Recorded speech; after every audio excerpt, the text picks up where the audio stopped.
Hey y'all, welcome to the channel. Today we're checking out Know Your Ally, Britain.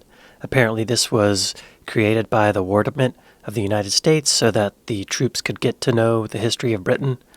It's a long one. It's 42 minutes and 2 seconds, so grab a cuppa. I got coffee. Get your tea.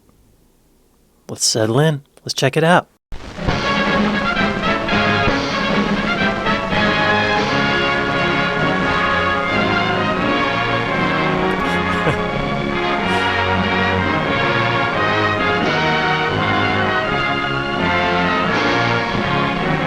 Getting strong 1940s vibes from this. The shaky film camera.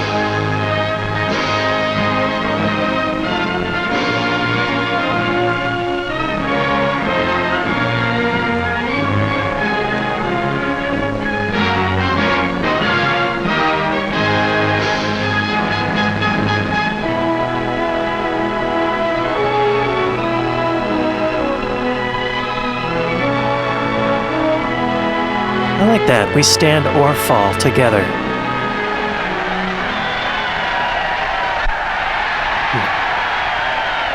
Juke! Yes! Oh my god. Great run.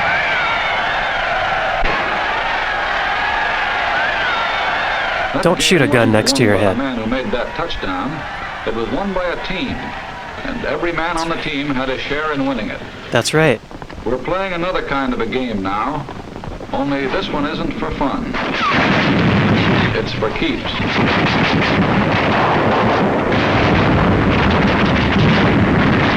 Jeez. And this game won't be won by any single player either. It'll be won by a team. A team called the United Nations. The ball will be carried by the men in the backfield. The tough little guy from China, Big Joe Russia, John Britain, and a guy called Yank. The four greatest backs in the world. Hold on.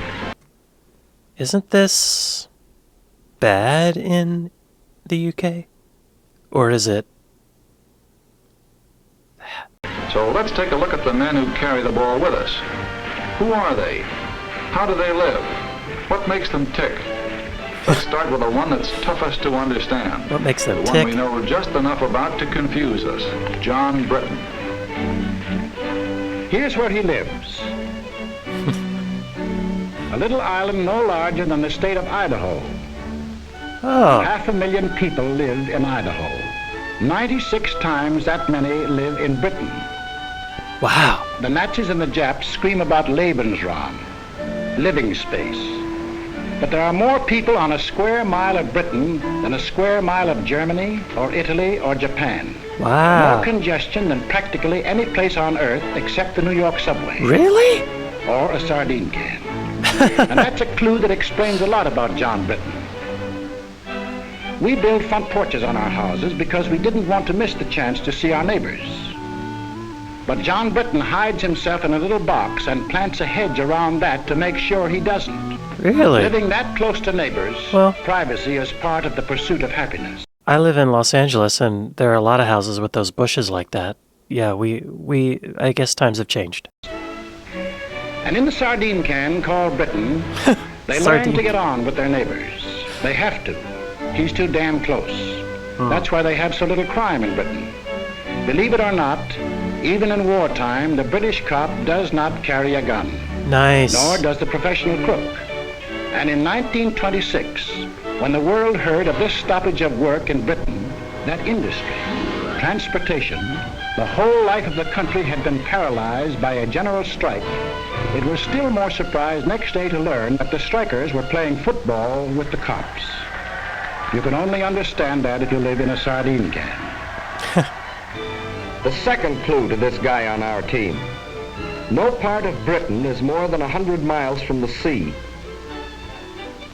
Every day for hundreds of years, years of peace and years of war, John Britain has seen ships sail from his island to the seven seas. That means that whenever John Britain wants to bust out of his sardine can, it's the sea that gets him. Ah. He's been busting out for hundreds of years. and that led to Australia, South Africa, New Zealand, Canada, and for that matter, the United States of America. Sure did. Thanks for busting out. How did John Britton get on our team? Remember 1938? The Yankees won the pennant. Wrong way, Corrigan. The last trains ran on the 6th Avenue L. Well, John Britton got excited about the same sort of things. The bet he had on the Derby, or, as he would say, the Derby. His job. His kids. Getting his exercise on his day off. Preston North End taking the football cup. They're just like us. Only 300 miles away, people were cheering another kind of event. That is creepy. That's so... Wow. And in London and every other British city and town, they read about what was going on in Europe, and they got sore about it. But they were also pretty well determined to keep it none of their business. Then, this looked bad. The Czechs had a mutual assistance pact with France, and France had one with Britain. This might mean war, even though everyone was anxious to avoid it. They'd been through one war, perhaps been wounded. Gotta stick with your Hundreds of allies. thousands of their brothers and friends had been killed. There was nothing beautiful to them about war, and they had no desire for another. In a last desperate effort to preserve peace, the Prime Minister today flew to Munich. All was well. Britain, France, Italy, and Germany were signing a pact at Munich. A pact in which the Germans agreed they had no further territorial claims to make. It was to be peace in our time. Wow, I didn't know that. But it turned out to be a strange sort of peace. Hitler's first move was to break the pact he had signed. Wishful thinking was ended. Now they knew something had to be done about Germany. They approved the Conscription Act, the first peacetime conscription in British history, just as the Selective Service Act was the first in American history.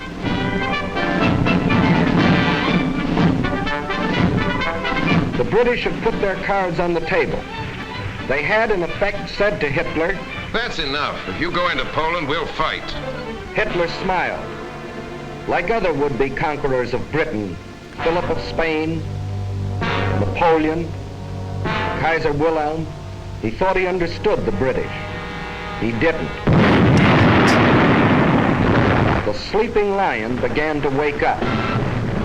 He was a pretty drowsy lion for the first 6 months of the war. Don't mess with Britain, He y'all. snapped and growled.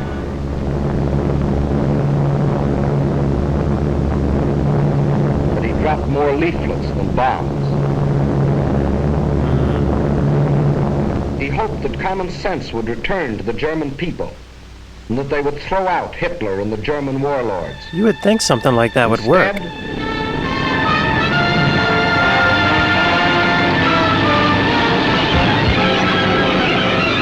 At dawn this morning, the German armies, without warning, invaded the neutral countries of Luxembourg, Holland, and Belgium. The King of the Belgians today surrendered his armies of more than 500,000 men.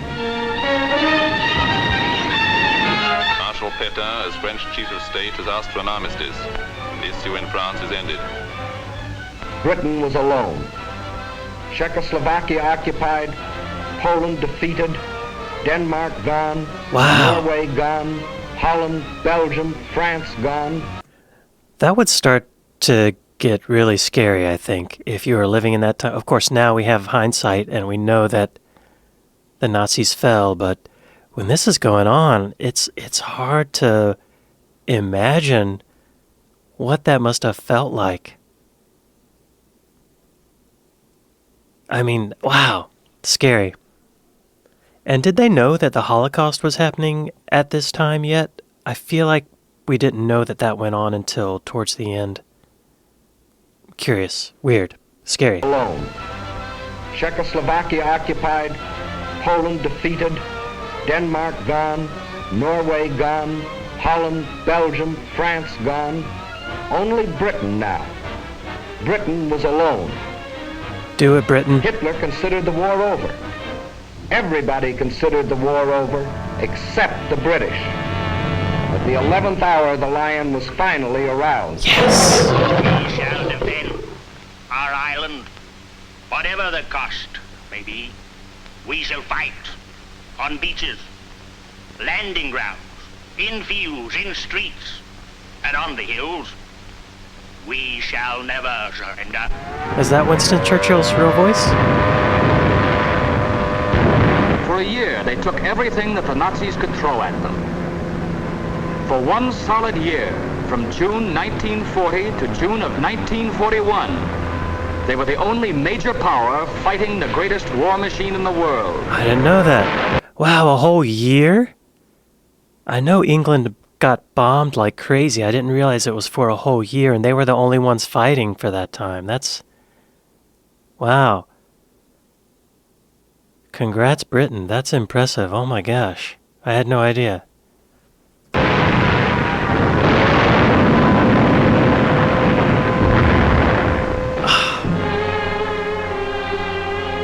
Hard to imagine. They took body blow after body blow. Solid punches before they even had their guard up. All they did was take it on the chin and hang on to the ropes. They never went down. Yes. That's... And while they buried their dead, they... I'm getting tearful because of that. Oh my gosh, that's so awesome. I didn't know that. never went down. Wow. And while they buried their dead, they prepared grimly and defiantly for the day when they could strike back. There were no victories to cheer them on, just defeat after defeat. Some heroic, like the beaches of Dunkirk, or like the hills of Greece, where British soldiers landed to keep their pledge of honor to the Greek people. Landed knowing they were facing overwhelming odds. But some less glorious. Hong Kong and Singapore and Burma. But through all these long months, the British people were thinking and planning and working only for the day when they themselves could take the offensive. And that day came.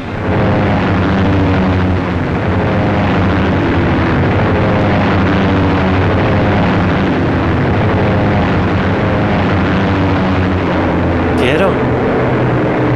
Come on, boys.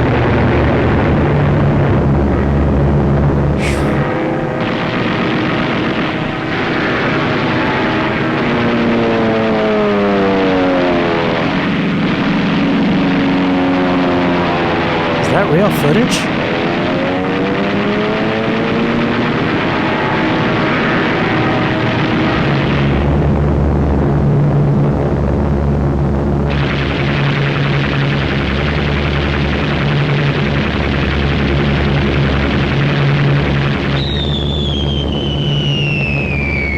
It was the British that made the Germans realize that war could be brought to German soil, too. Day after day, night after night.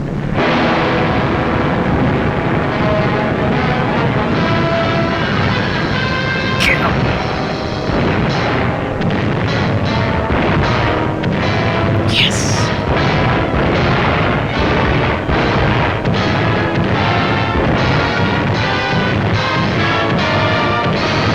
Hell yeah! The offensive continues in greater and greater strength. That's in the air. And on the ground, 1,500 miles away in North Africa. Really?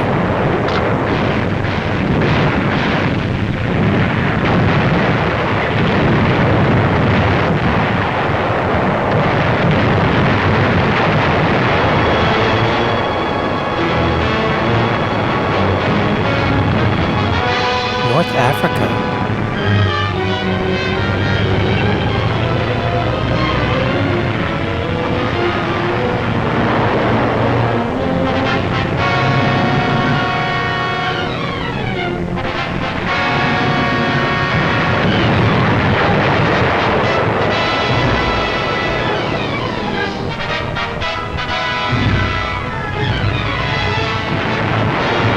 going on in North Africa? Why were the Nazis there? I guess they were. Why?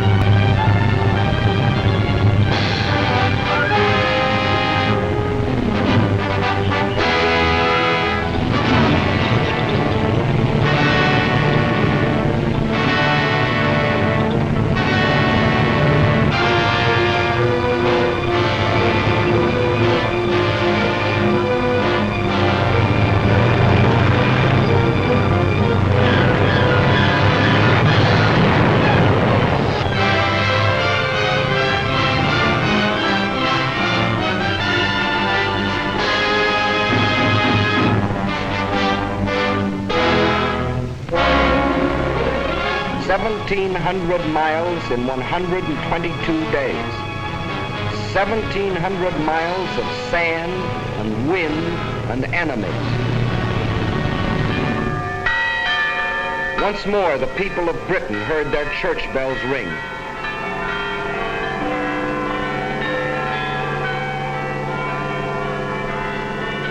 More than 3 years earlier, they had been warned that this would be the signal of invasion. But long since the nightmare of the threat of invasion had passed. Now the bells rang out a song of thanksgiving, a song of victory. Nice.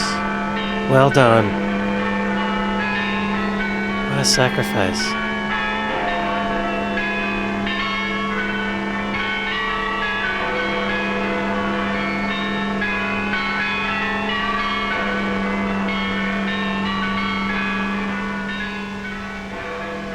Now there's the plain and simple truth about Britain. But the fellow that calls the signals on the Axis team knows his only chance of winning is to split our team up. So his team plays a game at which they've had a lot of practice. A game which has conquered half a dozen countries for them. A game called divide and conquer. Men like these tell the British we aren't taking the war seriously. They tell the Russians we are letting them down. They tell the British the Russians will sell them out.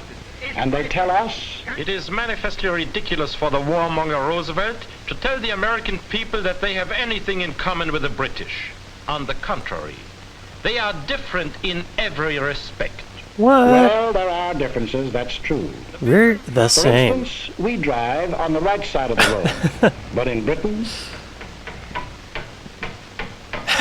we go for baseball. Minor differences. They have a little number called cricket. Very similar. The difference in the crowd is comical. Very well played, sir. Very well played. And anyone who ever drank coffee over there knows why there'll always be an England. Is your coffee all right, sir? He's lying. Give us a glass of half and half. Have you heard about it, boys? Give us another glass of half and half. Blimey, you'd have thought it happened to poor old Bill. And another bloke here. So I went in to sup my dinner, but it's Dacton buckets and I was getting charged. Hey, lad, that's bad. Among Tchaikovsky's smaller pianoforte works are past... Are they kidding, Jack? Why the cockamamie sprinkling some schmaltz mixed with celery tonic? Why do they all mush so much with corn pone in their mouth? You all can't understand a word they say. Yes, there are differences. But there are a few things that Britain and America do have in common. And these are the important things of life.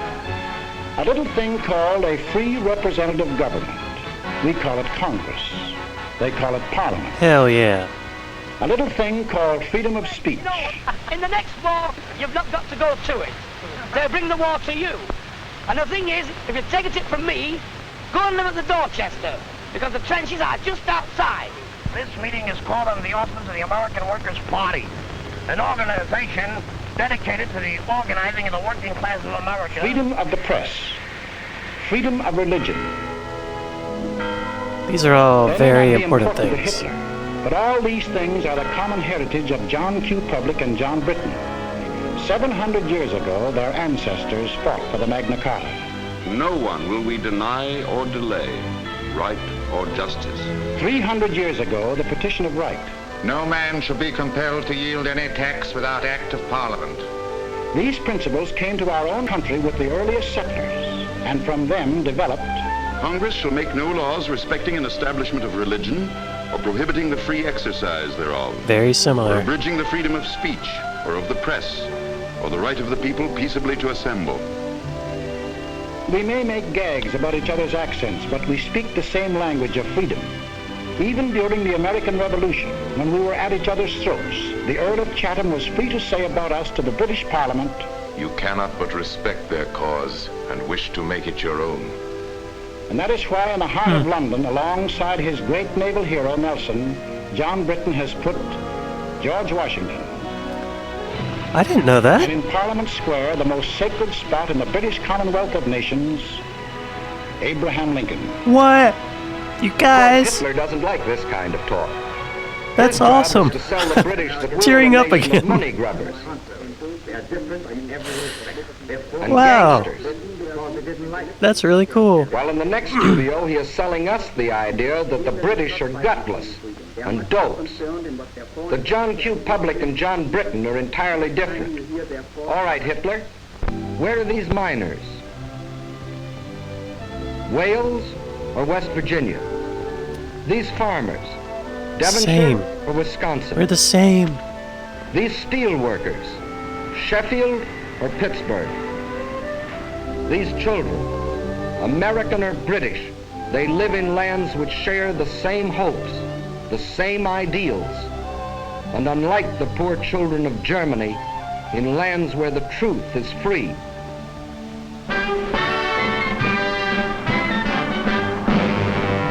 Oh, y'all. These their royal guards are no joke. Don't mess with them. The hats are comical, but they will Britain is not the United knock you down. States, and the United States is not Britain. For instance, we don't go in for this kind of thing. They do. Yeah. But there's no mystery about that. Remember our grandmother's house? It was old-fashioned, out of date, patched and altered to suit each new generation. Great And filled analogy. with family relics even grandmother couldn't explain. Grandmother's house. Well, John Britton has been living in his house for a long time. And that's why to us, who live in a modern house that we built ourselves to suit ourselves, John Britton seems slow-moving and cluttered up with ancient traditions. Kings, for instance. The present king rode to his coronation in the same coach, to the same church. Whoa, they had a king back then. The same ceremony And as now his we have a king ancestors again. did. Or they have a king again. But the job he took on is very different from theirs. There have been some changes made. For the British king can no longer make laws or impose taxes or interfere with government. I like that. He and his family work as hard as any other citizen, doing the job that the people expect of them. Today, the king is the servant of the people and not its ruler. When an American is arrested and brought to trial, the bailiff calls his case The People versus John Doe. But if such a case were called in Britain, it would be The King versus John Doe. Oh. It means the same thing. Okay. Today, the British king is the symbol of the people. The British are great fans of the fellow in Buckingham Palace. But when they sing God Save the King, they're not worrying about his health. They mean God bless the British people. Oh, okay. And okay. the dukes and the earls. But in 1911, the people took away the last remaining power of the lords to block the action of the people's representatives. Dukes and earls don't run the country anymore. Today, there are only two people who do that. John Britton. Nice. And his wife. They go to the polls, just as Mr. and Mrs. John Q. Public do here, and elect their representatives to the House of Commons. Love it. And there they fix the taxes and make the laws. And if John wanted to get rid of the lords, his representatives in Commons can at any time vote them out of existence. But John doesn't want to get rid of them. So he confuses us by keeping dukes and lords in a country where unions have long been accepted as an essential part of the democratic system, where the Labor Party, controlled by the unions, is one of the two great political parties, where longshoremen and railroad engineers have been ministers of the Crown, and where for 30 years he has had a system of social security even more extensive than our own. So when you read about Lord Louis Mountbatten or Lord Beaverbrook, former head of aircraft production, don't think they got their jobs because of their titles. They got them because they were the best men for the jobs. Just as Ernest Bevan, formerly a labor leader and now member of the War Cabinet, Herbert Morrison, who started life as an errand boy and is now Minister of Home Security, got their important jobs because they were the best men for them. With the things on the surface, the unimportant things, their John Britton and our John Q. Public differ. But the important part of their lives, they run the same way, the democratic way, the free way. But this gentleman never bothered about the truth. And when John Britton started carrying the war to Germany, he tried a new line. The warmonger Churchill only wages this war against the German people to save the British Empire. All right, let's take a look at that one. Here's the British Empire. Okay. And here's where the Germans were headed when Britain declared war. Does that look like trying to save the empire? No. Tackling Germany when it was headed into Poland and toward Russia? The one direction in which there were no British possessions? After Poland fell, Hitler hinted at peace with the British. This was the perfect chance to save the empire. Don't trust him. But it wasn't saving the empire that the British were thinking about. The position of His Majesty's government in respect of any peace offer by Hitler. We are not, in any circumstances, prepared to negotiate with him at any time on any subject. That's some balls, man. Good going. After Britain had been on the losing end, month after month, it had another chance to save the empire. Even now, Hitler thought John Britton would make a deal. We heard the British answer. What kind of a people do they think we are? Is it possible they do not realize that we shall never cease to persevere against them until they have been taught a lesson which they and the world will never forget?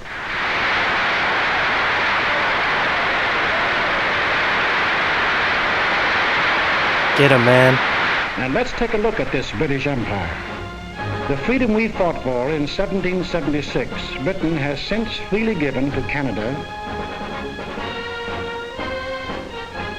Australia, New Zealand, South Africa. These are independent nations with their own parliaments, their own laws, even their own money systems, their own tariffs, which often work to Britain's disadvantage, their own armies and navies. Britain couldn't even take them into war if she wanted to. That's a problem they settle for themselves. Each one of the British Commonwealth of Nations declared war on Germany of its own free will. Of course, no one ever talks about the British Empire today without mentioning India.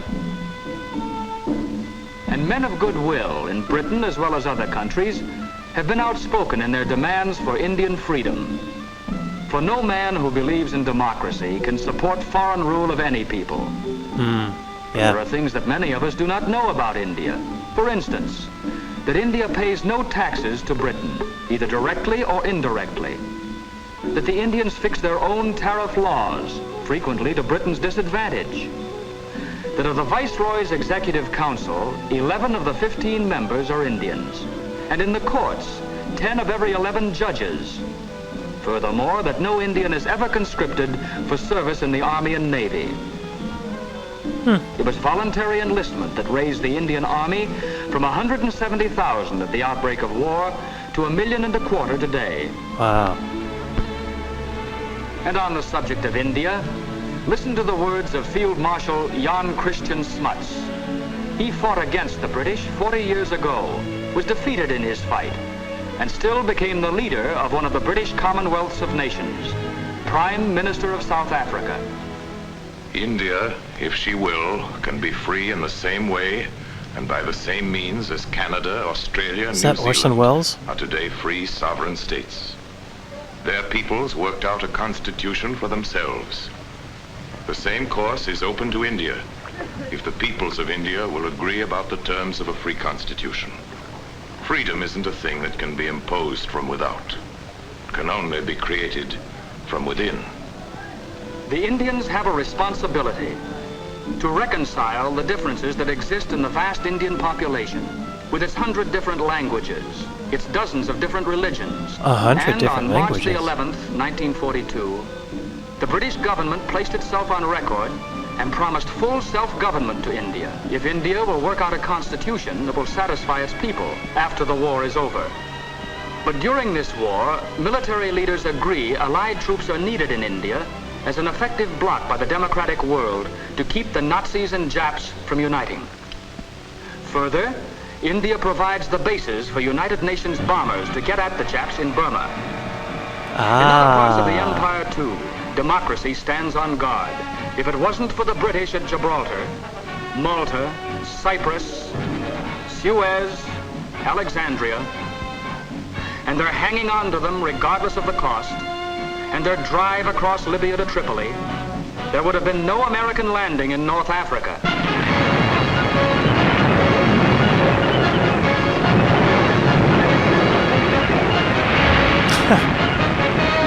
There's another tune the Nazis play about the British Empire.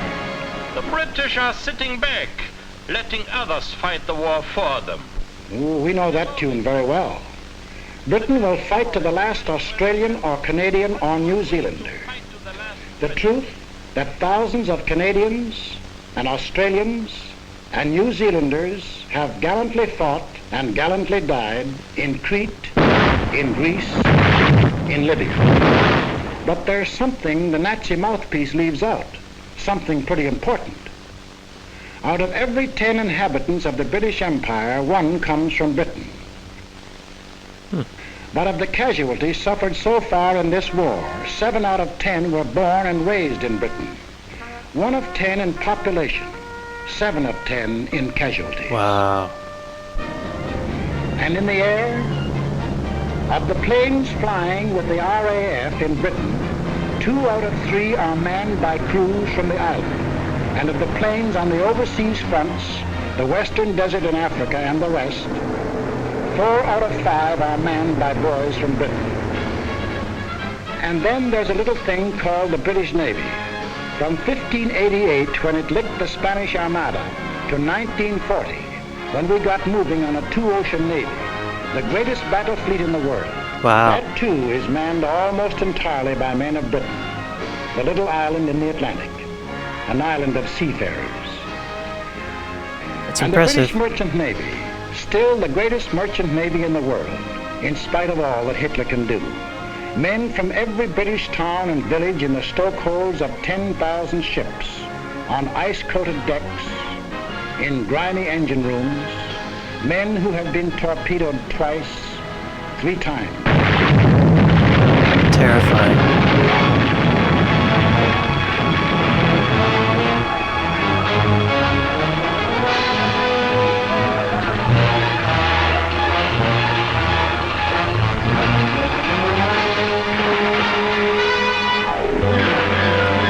There's one English sailor who's been torpedoed 6 times and still signed on again. Wow. But we never hear about these things because of a curious character whose ways will never be completely understandable to an American. John Britton himself.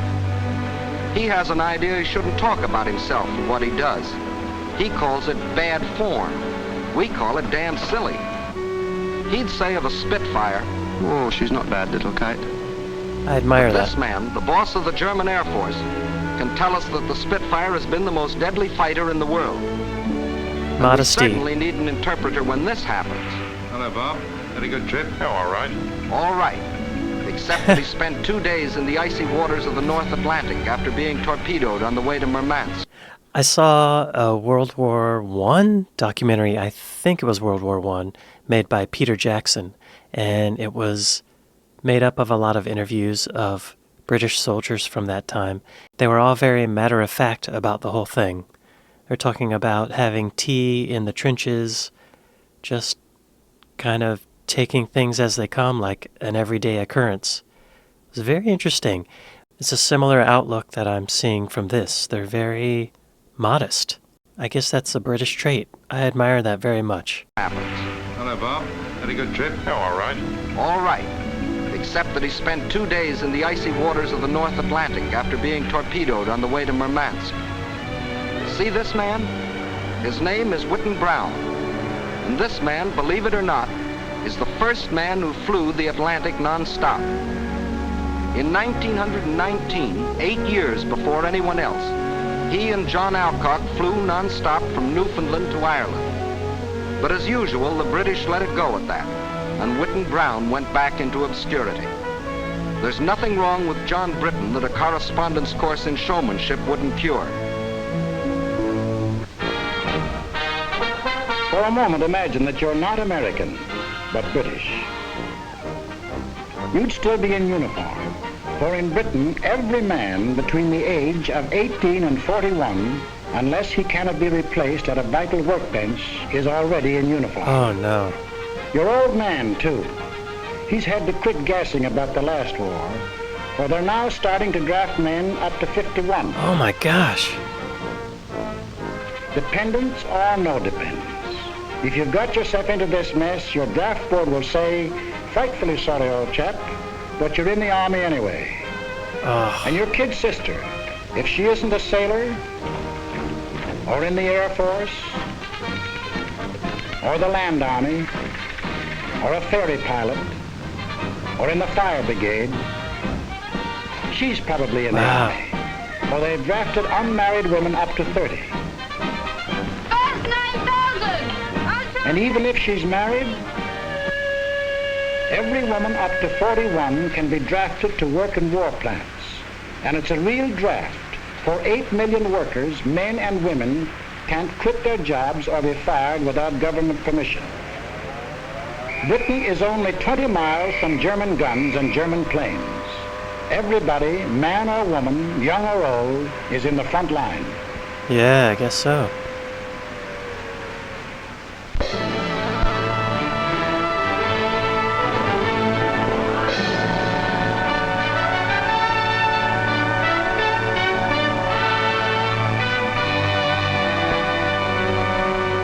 Maybe this isn't your idea of Britain. The ads were different, and you wondered whether they still made bows and arrows at the village forge. The ads kept quiet about industry, just as this one leaves out the aircraft plants and the oil fields. Well, they have the rich green fields you've read about, the quiet country lanes, but they also have the steel mills of Sheffield, the Pittsburgh of Britain. They have the picturesque little villages, the gently flowing streams, the lovely old castles. But they also have the shipyards of the River Clyde, not as modern as Henry Kaiser's, but still one of the greatest in the world. They have the old cathedrals, deathless reminders of a rich tradition. But they also have the great industrial cities of Birmingham, Glasgow, Manchester, Leeds. They seldom, if ever, saw an American tourist, but they made Britain, even in peacetime, one of the greatest industrial powers in the world. And in wartime, even as late as July 1942, this little island, no larger than the state of Idaho, was making more war goods than we were. Wow. Maybe you thought John Britton sat there and waited for us to send him planes and guns and tanks. Well, he's deeply grateful for what our Lend-Lease did for him. It saved his skin when he was in a tough spot. But today, Lend-Lease works in more ways than one. For today, John Britton himself furnishes planes and guns and tanks through the same Lend-Lease to us, to Russia, and his other allies all over the world. In Britain alone, our forces have received, free from the British, 1.5 million tons of food, clothing, and munitions, and 2.5 million tons of other materials. Thanks, y'all. There's another thing you ought to know about Britain. If your unit gets sent there, you probably won't be invited out for supper or for a drink. That's not because the British don't want to entertain you. They haven't anything to entertain you with. Britain is mobilized for war, total war, and that means an end to civilian supplies. If you were a Britisher, you wouldn't expect your girl to use lipstick. There isn't any, except what we bring over as bait. She wouldn't be smartly dressed, for clothes are rationed, severely rationed. Wow. It's very unlikely she wears stockings. For if she bought a pair of stockings a month, that would be all the clothes of any kind she could buy. That's some rationing. Wow. We think our gas rationing is tough, but John Britton gets no gas at all. He goes to a pub to buy a bottle of whiskey. The pub keeper laughs in his face. Grain is needed for industrial alcohol. Industrial alcohol is needed for munitions. And nearly all the reserve stock of British whiskey is kept for sale to America to pay for the goods Britain buys here. Huh. For don't forget, besides Lend-Lease, Britain buys and pays for vast quantities of goods. And it was the cash purchases that Britain made before we entered the war that gave our munitions industry its start and enabled us to build it up in record time. Wow. He goes to buy a pack of cigarettes. There probably aren't any. But if there are, 2 shillings, please. That's 40 cents for a pack of cigarettes. 12 cents represent the cost of the cigarettes. The other 28, the tax paid to the government. For Britain is going all out in taxation. Nobody is making any money out of this war. Industry is paying. Not yet. Excess profits tax is 100%. What? Labor is paying. The man who earns $33 a week pays 29% income tax. Wow. And the rich man, if there are any of them left, pays an income tax of no less than 97.5%. What? And then there's the little matter of food. There are not many fat men in England nowadays. But John Britton isn't kicking. He knows 1 egg a week is helping him to win the war. The British rations are the rations of a free people. They could get food as they did in peacetime from Canada, Australia. But that would take ships. And the British prefer to use the ships for supplies to Russia. Of course. Planes from America. Troops to the Mediterranean. To win the war, every Britisher is on short rations and has been on short rations for 2 years. Everybody except the children. They get 4 times the eggs that grown-ups do. Oh. They get all the oranges that arrive in Britain. And practically all of the extra milk. For John Britton is thinking of after the war. Good. Of the new world that his children and ours will inherit. Nice. A world where there will not only be freedom of speech and freedom of worship, but also freedom from want and freedom from fear. It is not given to us to peer into the mysteries of the future. Still I avow my hope and faith, sure and inviolate, that in the days to come, the British and American peoples will, for their own safety and for the good of all, work together in majesty, in justice, and in peace. This is what the British are fighting for. They are an old people, a stubborn people, and sometimes they have moved slowly. But in 3 years of blood and sweat and tears, John Britton has found his soul.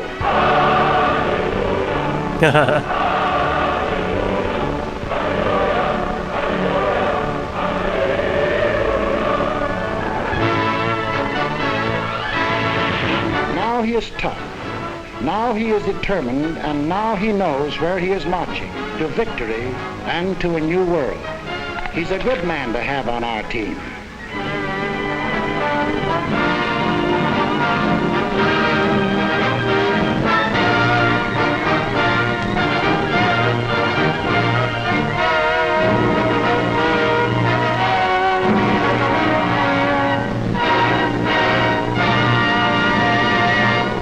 Wait, is that over? Oh my gosh.